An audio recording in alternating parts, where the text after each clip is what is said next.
Bismillahirrahmanirrahim. Assalamualaikum warahmatullahi wabarakatuh. Alhamdulillah, wassalatu wassalatu wassalamu ala rasulillah wa ala alihi wa sahbihi wa mawala. Wa nabiyina Allah alaikum. Kita lanjutkan materi kita, yaitu kitab Minhajul Muslim. Kita masuk di pembahasan yang kedua, yaitu bab yang kedua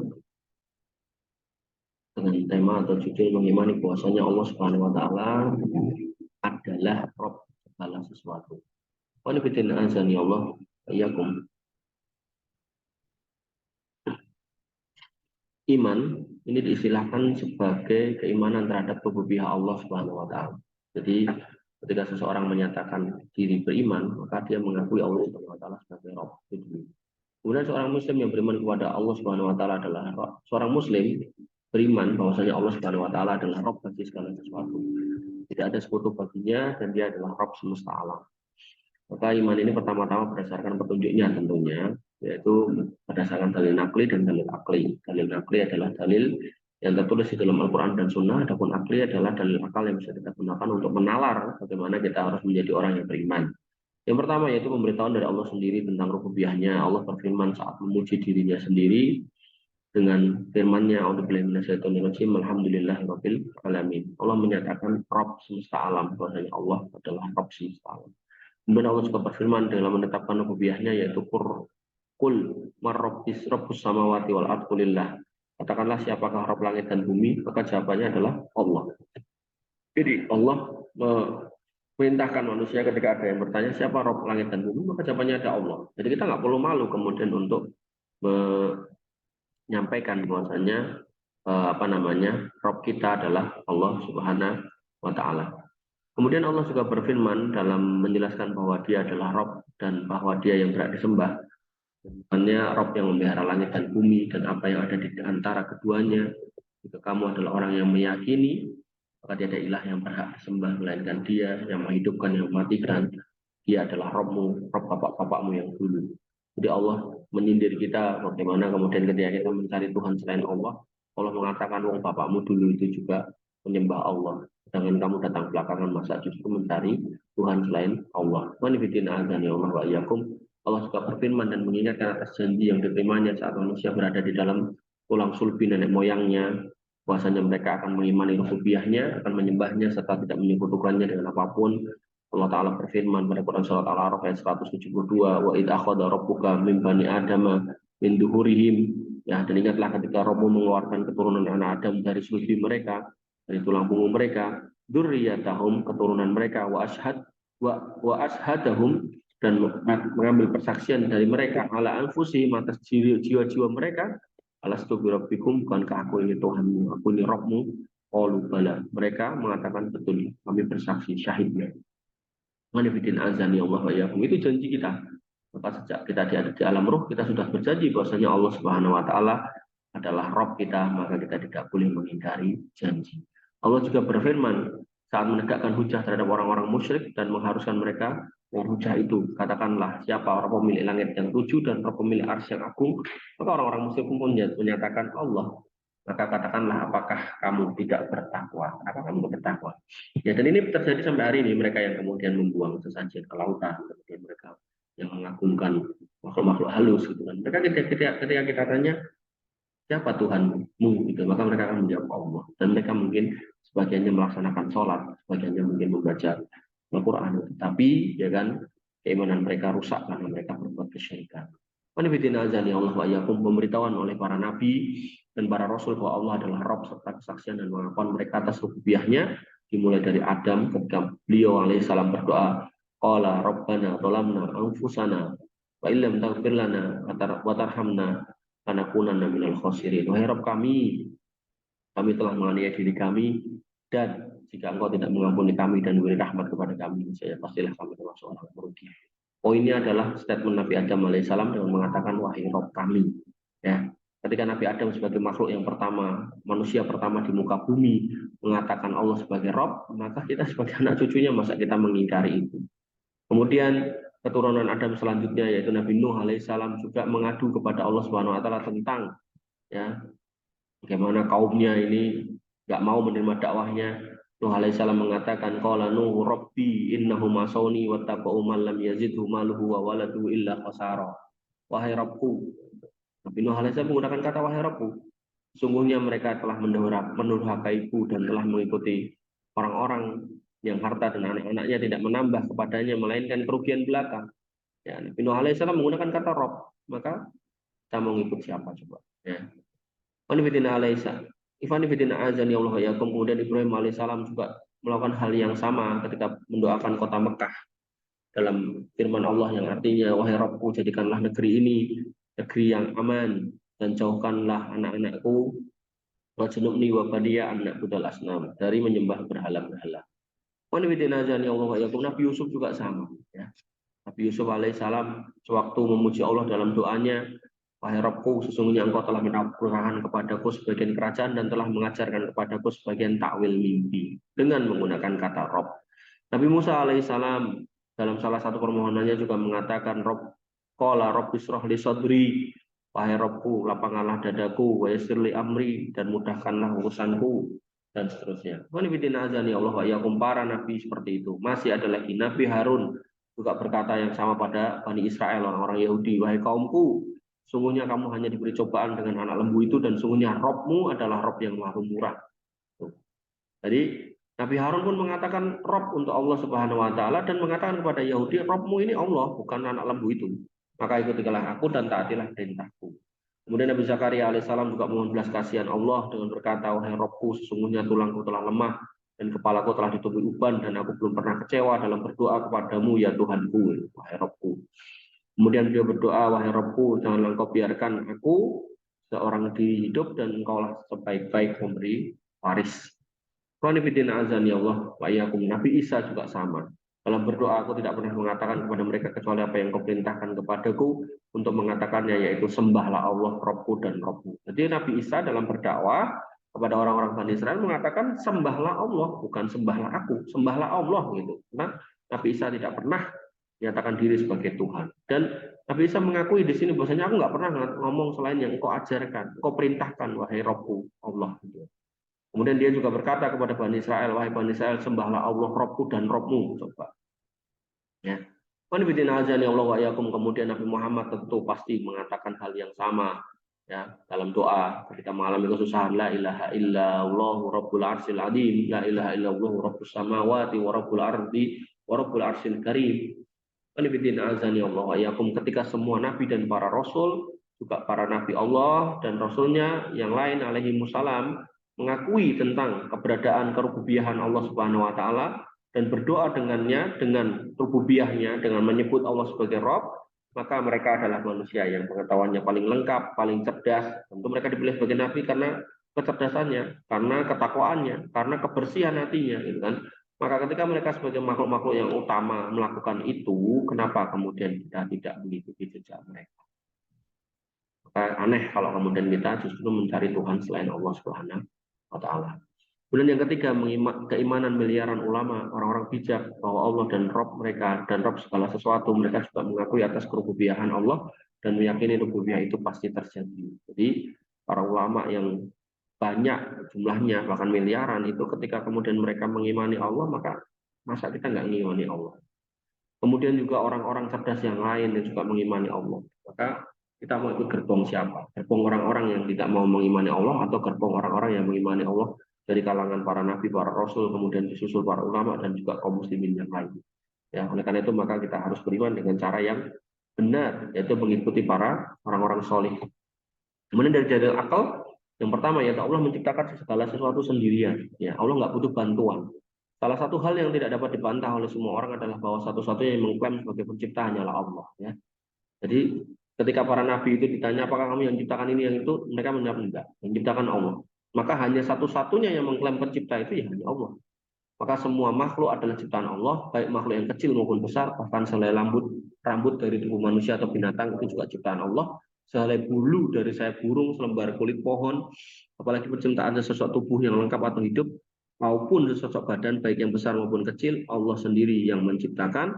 Dan Allah berfirman atas kemutlakan itu dengan mengatakan ala lahul khalq wal amr, ingatlah menciptakan dan memerintahkan hanyalah Allah. Tabarakallahu rabbul alamin. Maksudnya Allah Tuhan semesta alam. Allah juga berfirman pada Quran surat As-Saffat, padahal adalah Allah yang menciptakan kamu dan apa yang kamu perbuat. Jadi Allah mengklaim sebagai Rabb gitu ya. Dan nggak ada yang mengklaim selain Allah Subhanahu wa taala sebagai Rabb. Kemudian Allah juga memuji dirinya sebagai Sang Pencipta dan berfirman, segala puji bagi Allah yang telah menciptakan langit dan bumi dan mengadakan gelap dan terang. Allah juga berfirman, dan dialah yang menciptakan manusia dari permulaan, kemudian mengembalikan hidupnya kembali, dan menghidupkan kembali itu adalah lebih mudah baginya, dan adalah baginya sifat yang maha tinggi di langit dan di bumi, dan dialah yang memperkasa lagi maha bijaksana. Maka dengan demikian, bukanlah penciptaan segala sesuatu oleh Allah merupakan dalil kebenaran serta rububiahnya, tentu saja. Kamilah saksinya, wahai Rabb kami. Jadi saya Abu Qadzabul Al-Jazairi dalam kitab ini menekankan bahwasanya ketika orang tidak mau mempersaksikan engkau sebagai Rob, maka persaksikanlah bahwasanya kami adalah orang-orang yang bersaksi bahwasanya engkau adalah Rob kami. Qanifitina azani Allah wa iyyakum. Dalil akal yang kedua yaitu Allah Ta'ala sebagai satu-satunya pemberi rezeki.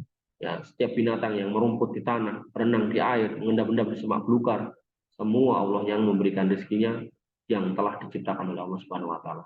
Dan Allah memberi petunjuk untuk mengetahui cara memperolehnya, mengkonsumsinya, memanfaatkannya, dari mulai semut yang merupakan binatang terkecil sampai manusia yang merupakan jenis binatang yang paling sempurna dan paling maju. Semuanya membutuhkan Allah Subhanahu wa taala untuk membuat, membentuk, menyediakan makanan dan rezekinya. Maka hanyalah Allah semata yang mengadakan, membentuknya, menyediakan makanan dan memberikan rezekinya. Maka berikut ini adalah ayat-ayat dari kitab Allah yang menegaskan hakikat itu. Allah Ta'ala berfirman, "Fal yanduril insanu ila ta'amih," maka hendaklah manusia itu memperhatikan makanannya. Anna sababnal ma'a sabba, sesungguhnya kami benar-benar telah mencurahkan air dari langit. Tsumma syaqaqnal ardo saqqa, kemudian kami belah bumi dengan sebaik-baiknya. Fa'ambatna fiha habba, lalu kami tumbuhkan biji-bijian dari bumi itu. Wa inaba wa qadba, dan juga ada anggur dan sayur-sayuran. Wa zaitun wa nakhla, dan ada zaitun dan pohon kurma. Wa hadaiqa ghulba, dan juga ada kebun-kebun yang lebat. Wa fakihata wa aba, dan juga buah-buahan serta rumput-rumputan.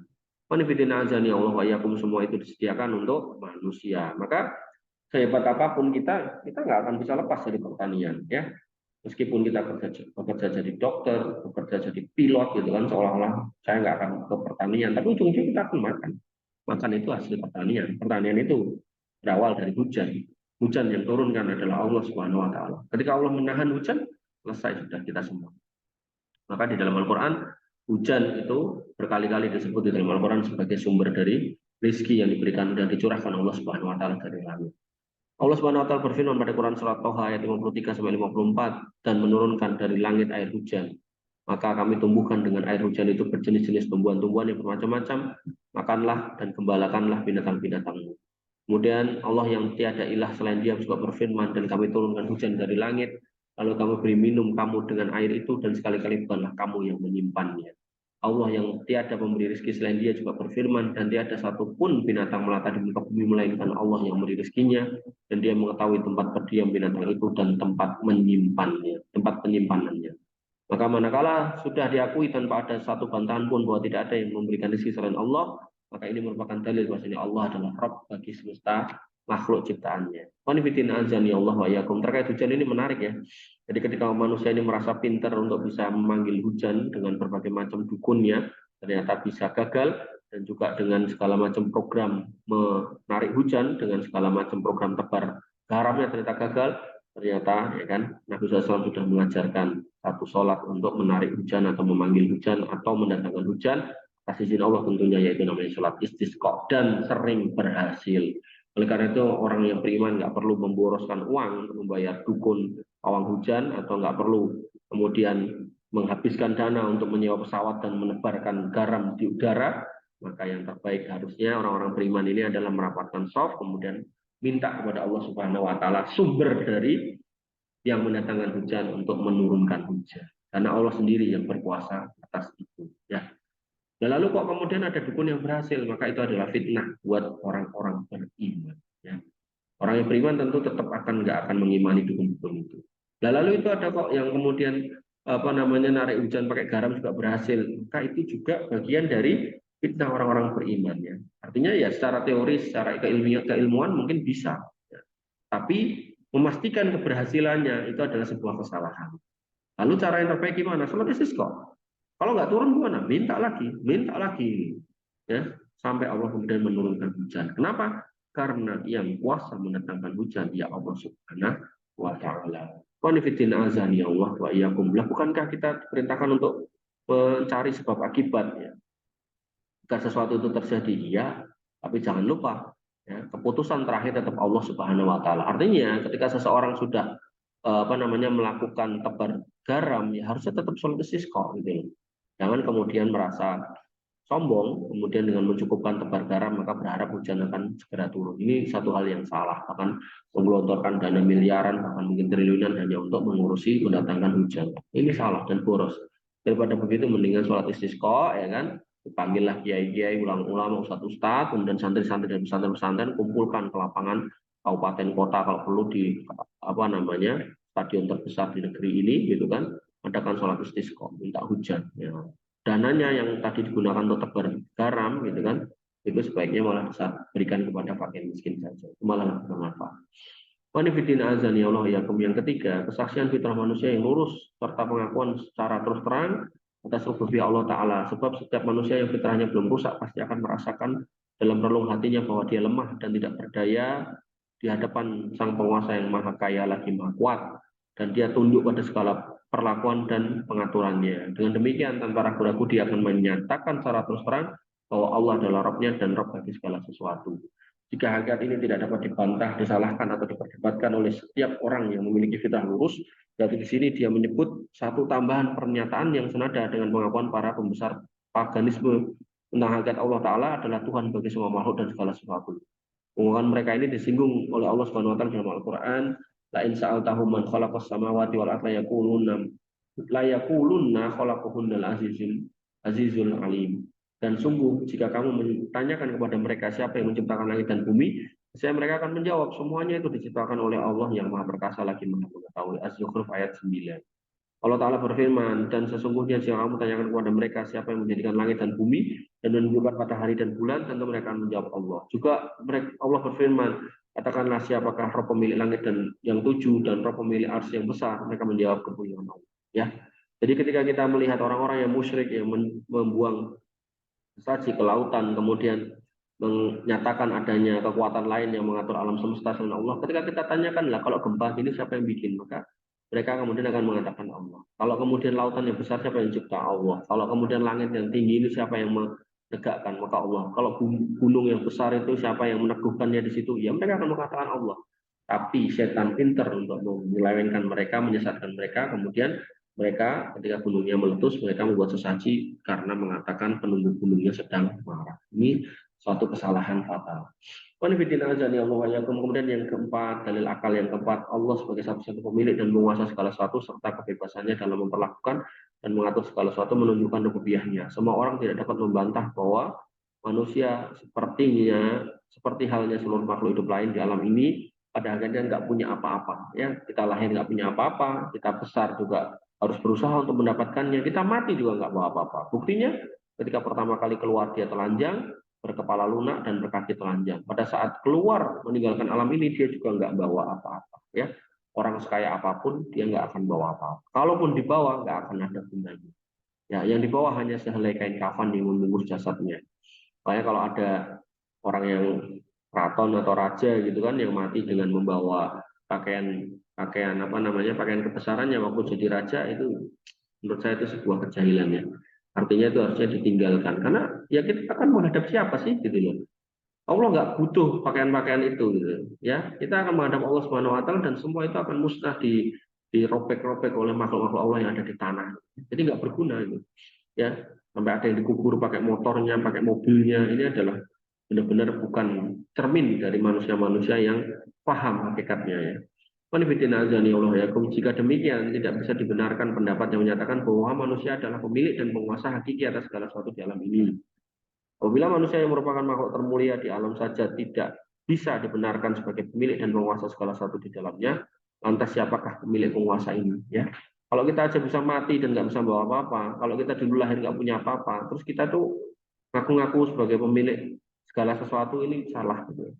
Maka tanpa perdebatan dan keraguan, pemilik semua itu adalah Allah Subhanahu Wa Taala. Hal yang dinyatakan dan tidak terbantahkan di luar kepemilikan atau kekuasaan ini juga dinyatakan dan tidak terbantahkan dalam perkataan dan pengaturan atas segala urusan kehidupan ini. Jika begitu, maka demi Allah ini semua adalah sifat-sifat rububiyah, penciptaan, pemberian rezeki, kepemilikan dan kekuasaan dan pengaturan. Dahulu kala para pembesar paganisme yang menyembah berhala sudah menerima kenyataan ini dan dicatat dalam Al-Qur'an. Allah Ta'ala berfirman, "Qul maryazuqukum minas sama'i wal ard amma yamliku sam'a wal absar wa may yukhrijul hayya minal mayyiti wa yukhrijul mayyita minal hayyi wa may yudabbirul amra fasayaquluna Allah faqul afala tattaqun fadzalikumullahu rabbukumul haq famadza ba'dal haqqi illa dhalal fa anna tusrafun." Ya, jadi orang-orang musyrik dulu sudah dipertanyakan oleh Allah Subhanahu wa taala melalui Nabi Muhammad SAW. Katakanlah Muhammad kepada mereka, siapa yang memberi rezeki kamu tuh dari langit dan bumi? Atau siapa yang berkuasa menciptakan pendengaran dan penglihatan kalian? Atau siapa yang mengeluarkan hidup dari mati dan mengeluarkan mati dari yang hidup? Dan siapakah yang mengatur semua urusan ini? Ya, maka orang-orang musyrik itu mengatakan Allah. Maka katakanlah, mengapa kamu tidak bertakwa kepadanya? Maka demi zat yang demikian, maka zat yang demikian itu adalah Allah Rabb kamu yang sebenarnya. Maka tidak ada sesudah kebenaran itu melainkan kesesatan. Maka bagaimana mungkin kamu bisa berpaling dari kebenaran? Qanifiddin azani Allah wa iyyakum, ini adalah akhir dari bab 2 ya, tentang mengimani rububiyah Allah Subhanahu wa taala. Kesimpulannya adalah orang yang beriman paham betul bahwasanya Allah itu adalah satu-satunya Rabb yang menciptakan segala sesuatu, yang kemudian membuat segala sesuatu, bahkan sampai menjamin rezeki dari segala sesuatu makhluk yang ada di muka bumi ini, bahkan yang di lautan juga demikian. Oleh karena itu maka adalah sebuah kebodohan, adalah sebuah kejahilan ketika kita kemudian tidak paham ini, kemudian kita mengacuhkan atau mengabaikan keberadaan Allah Subhanahu wa taala. Oleh karena itu kita harus selalu hadirkan di dalam diri kita bahwasanya Allah Subhanahu wa taala yang mengatur segala sesuatu dan tidak ada ilah yang berhak disembah selain Dia. Kurang lebihnya saya mohon maaf. Alafu minkum subhanakallahumma bihamdika asyhadu an la ilaha illa anta astaghfiruka wa atubu ilaik. Assalamualaikum warahmatullahi wabarakatuh.